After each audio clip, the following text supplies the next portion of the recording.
Just a quick video for today. It's end of June 2019. I picked this thing up at a garage sale.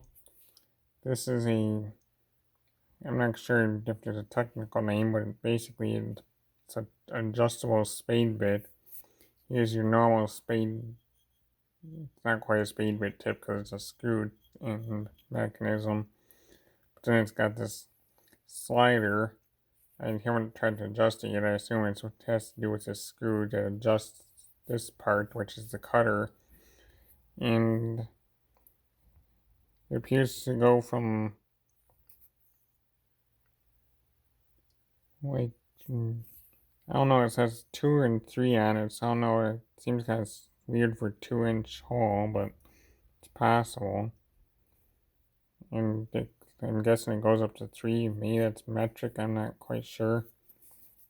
I suppose that's possible though, because I have 1-inch spade bits in there. This is probably about 1.5 inch right now, so it could be. The thing I found weird about it, I don't know why, probably made for a bigger drill or no bracing bit. It had this goofy, pointy chuck thing on the end of it. I've seen that before on some other bits. Maybe it was for an old bracing bit type thing. I don't quite think you'd be able to run that kind of spade bit with a bracing bit though, so that seems a little weird. It could be for a bigger drill though, but I don't have that, and I think as tested it worked fine with a little plug-in drill. Cordless ain't gonna run this thing though. So that piece is garbage. I hacksawed it off the end so I can use it with my drill. And then once I hacksawed it off, I had issue with it because there was no flat surface. The chuck couldn't bind into it.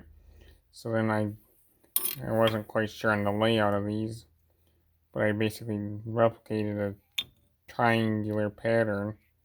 I just took a file and ran it like 50 times over each surface here. Filed it down flat on 3 spots. And to kind of get a baseline for where those marks were, I used one of these bits. It's some kind of a just standard drill, but it has a flat surface though.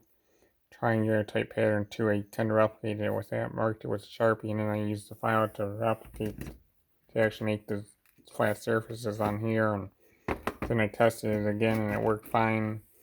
It's kind of a hard thing to use because it has so much torque and it bites into things.